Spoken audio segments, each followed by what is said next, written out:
Hi friends, welcome to workshop. Friends, இப்போ நம்ம பார்க்குறது வந்து அதாவது விசிகுலர்னு சொல்லலாம். ஆனால் வந்து விசிகுலர் கிடையாது. இது வந்து ஒரு அப்ரைட் ஃப்ரீசர்னு சொல்லுவாங்க. அதாவது நம்ம பார்க்குற அந்த நடுவில் அந்த கம்பியாக இருக்கிற ட்ரே எல்லாமே வந்து கூலிங் காயில். அது எல்லா பைப்லையும் வந்து ஐஸ் கட்டும். இதிலிருந்து வந்து ஒரு 404 கேஸ் இருக்கிற கம்ப்ரஸரு, ஹெவி கம்ப்ரஸர். இது பின்னாடி கண்டென்சர் கூட எக்ஸ்ட்ரா வந்து நல்லா பெரிய சைஸில் கொடுத்துருக்குறாங்க. அதாவது அதோட வால்யூமே வந்து ரொம்ப பெருசு. ஏன்னா கூலிங் காயிலும் அதிகம், கண்டென்சரும் அதிகம், கம்ப்ரஸரும் அதுக்கேற்ற மாதிரி ஹெவி கம்ப்ரஸரு. ஸோ இது கம்ப்ரஸர் வந்து நமக்கு வந்து பாடி ஷார்ட் ஆகி போயிடுச்சு.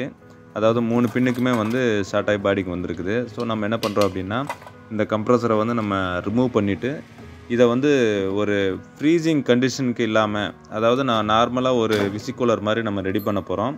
இப்போ இருக்கிற அதாவது இந்த பாக்ஸ் வந்தப்போ நம்ம என்ன கண்டிஷனில் இருந்திருக்கோம் அப்படின்னா, அந்த ட்ரே வந்து நம்ம என்ன பொருள் வச்சாலும் ஃப்ரீசிங் ஆகிற கண்டிஷனில் வந்து அவ்வளோ கூலிங் கொடுக்கும். இப்போ நம்ம வந்து அதை வந்து ஜஸ்ட் ஒரு கூல்ட்ரிங்க்ஸ் பர்பஸ்க்கு நல்லா ஒரு 10 டிகிரி அந்த ரேஞ்சு வரணும், இல்லை 8 டிகிரி வரணும். அதுக்கப்புறம் மேலே வந்து கட் ஆஃப் ஆகிடணும். அந்த மாதிரி நம்ம வந்து ரெடி பண்ண போகிறோம். ஃபஸ்ட்டு வந்து அந்த கம்ப்ரஸர் நம்ம ரிமூவ் பண்ணிடுறோம். ரிமூவ் பண்ணிவிட்டு இதுக்கு வந்து நம்ம ஒரு நார்மலான ஒரு இதோட ரேஞ்சு ஹைட்டு லிட்டர் அப்படி கணக்கு பண்ணோம் அப்படின்னா ஒரு 300 லிட்டர் ஆவரேஜ்னு இருக்கும். 3 கண்ணுக்கும் வந்து அந்த 3 பின்னும் வந்து நமக்கு பாடி ஷார்ட் ஆகிருக்கு. அதாவது பாடிக்கு வந்திருக்கு. உள்ளே வந்து வைண்டிங் எல்லாம் ஷார்ட் ஆகி பாடிக்கு வந்திருக்கு. நம்ம ஒரு வேளை ஆன் பண்ணோம் அப்படின்னா ஒன்று ஃபீஸ் கேரியில் அது ஃபீஸாவது எந்திக்கணும், இல்லைன்னா எம்சிபி அது ட்ரிப் ஆகும், இல்லை அப்படின்னா ரிலே OLB போட்டதில் OLBயாவது பட்டன் வந்து எரிஞ்சு போயிடும். லீக்கேஜ் எல்லாம் கிடையாது. இந்த பாக்ஸில் ஃபுல் கேஸ் நமக்கு இருந்தது.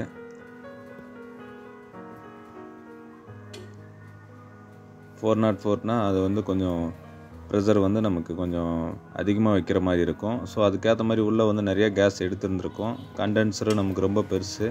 அதோட ரேஞ்ச் அப்படி பார்த்தோம் அப்படின்னா, நம்ம சாதாரணமாக ஒரு டபுள் டோர் ஃப்ரிட்ஜுக்கு நம்ம ஒரு 12 ரோல் கண்டென்சர் நம்ம போடுறோம் அப்படின்னா, அது மாதிரி இது ஒரு 4 கண்டென்சர் சேர்ந்த மாதிரி இருக்குது. அவ்வளோ பெருசு இருக்குது. அதுவும் இல்லாமல் இன்னர் வேறு போகுது பைப்பு. ஸோ நம்ம இதெல்லாத்தையும் வந்து நம்ம மொத்தம் டம்மி பண்ணிவிட்டு சாதாரணமாக ஒரு சிம்பிளாக வந்து சின்ன விசிகுலர் மாதிரி நம்ம ரெடி பண்ண போகிறோம். உள்ளே வந்து ஒரு 7-8 வருஷம் வந்து கூலிங் காயில் இருந்தது நமக்கு. அந்த ட்ரே வரிசையாக இருந்ததில் கம்மி மாதிரி அதிலலாம் வந்து 8 இருந்தது. நம்ம என்ன பண்ணுறோம் அப்படின்னா, ஒரு 3 வருஷம் மட்டும் நம்ம கட் பண்ணி எடுத்துகிட்டு அதை தனியாக வந்து நம்ம ஃபிட் பண்ணுறோம்.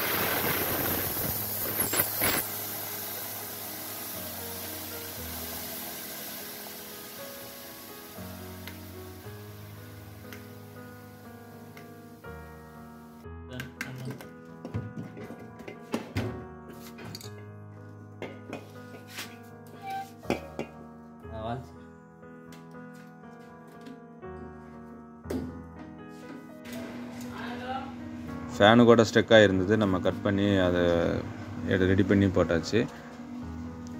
அந்த காயில் வந்து நம்ம 3 மட்டும் நம்ம தனியாக எடுத்து ஜாயின் பண்ணிவிட்டு அது வெளியில் போகிற செக்ஷன் பைப்புக்கு மட்டும் நம்ம தனியாக கொடுத்துருக்குறோம். கேப்லர் கூட நம்ம வந்து புதுசு போட்டாச்சு. இந்த கூலிங் காயிலுக்கு நமக்கு ரிட்டர்ன் போகிற பைப்பில் இருந்த அக்கமுலேட்டர் பைப் வரைக்கும் நம்ம அந்த இதெல்லாம் வந்து நம்ம அதோடதே நம்ம யூஸ் பண்ணுறோம்.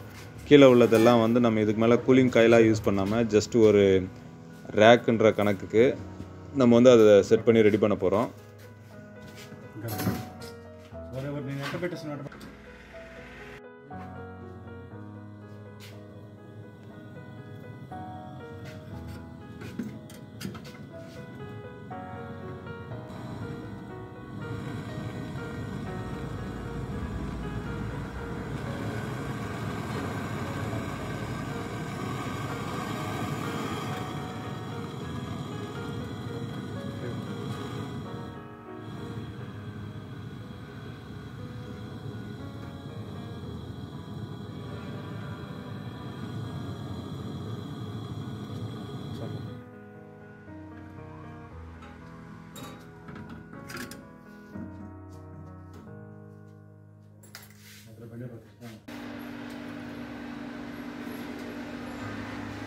அந்த கண்டென்சரோட ஹைட்டு கிட்டத்தட்ட வந்து ஒரு 5 ஃபீட் இருக்கிற மாதிரி இருக்குது. நல்லா நிறைய பெரிய கண்டென்சரு, டபுள் 2 கண்டென்சர் இருந்தது.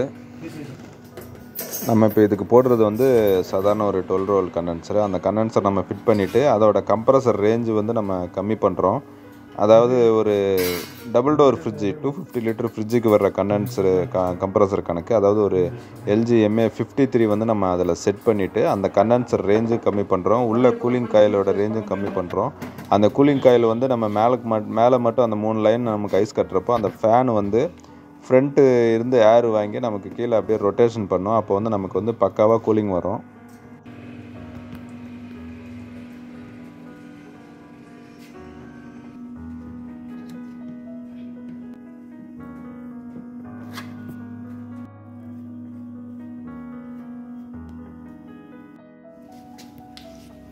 உள்ள எவாபரேட்டருக்கு வர்ற மாதிரி நமக்கு கண்டென்சர் கூட ஒரு ஃபேன் வந்துச்சு. அந்த 53 கம்ப்ரஸருக்கு அந்த கண்டென்சருக்கு வந்து உள்ளேருந்து ஏர் கீழேருந்து நமக்கு ஃப்ரண்ட்லேருந்து வாங்கி அப்படியே மேலே அந்த கண்டென்சருக்கு கொடுக்குற மாதிரி இருக்கும் அந்த ஃபேனோட ஒர்க்கு. கேப்லரும் நம்ம வந்து 3/6 வந்து நம்ம போட்டிருக்கோம். ஸ்ட்ரெயினர் வந்து நம்ம புதுசு போட்டிருக்கிறோம். இதுக்கு வந்து அந்த கேப்லர் எல்லாம் மாற்றியாச்சு. நம்ம இப்போ வந்து செக்ஷன் வந்து ஃப்ரெஷ் அவுட் பண்ணுறோம். ஜஸ்ட் ஒரு 5 மினிட்ஸ் அப்படி பண்ணிட்டோம். அது ஒன்றும் பெரிய காயில் இல்லைன்றது கணக்கு தான். இருந்தாலும் வந்து நமக்கு வந்து 404 கேஸ் இருந்திருக்கலாம். அந்த ஆயில் வந்து சர்க்குலேஷன் ஆகிருக்கும். ஸோ ஃப்ரெஷ் அவுட் பண்ணோம் அப்படின்னா நம்ம வந்து நெக்ஸ்ட் வந்து நமக்கு சோக் ஆகாமல் இருக்கும்.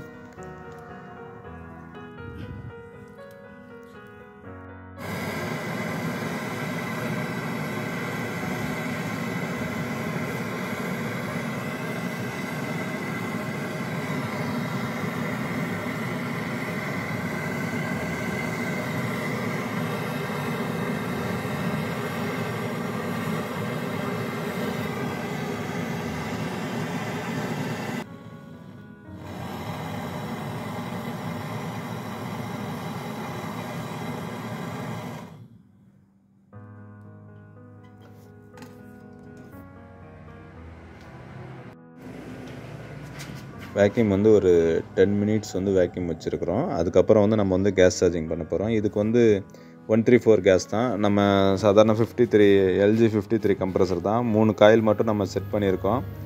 மீதி கீழே எல்லாத்தையும் டம்மி பண்ணிட்டு அங்கேருந்து நம்ம ரிட்டன் பைப்புக்கு கொடுத்துருக்குறோம். இது எல்லாமே டம்மி தான்.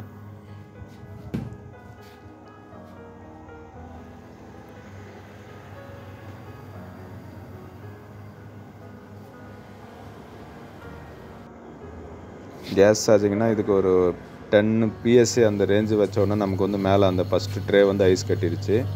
3 ட்ரேவும் வந்து நமக்கு வந்து ஐஸ் வந்து ஃபார்ம் ஆகும். அந்த பைப்லலாம் ஐஸ் ஃபார்ம் ஆகிறப்போ நமக்கு அந்த ஃபேன் ரொட்டேட் இருக்கிறப்போ நமக்கு வந்து இந்த மாதிரி கூலிங் வரும். நமக்கு கிளாஸ் எல்லாம் நல்லா ஃபுல்லாக வாட்ரு வந்த அளவுக்கு நமக்கு பக்காவாக வந்து நமக்கு கூலிங் வந்திருக்கு.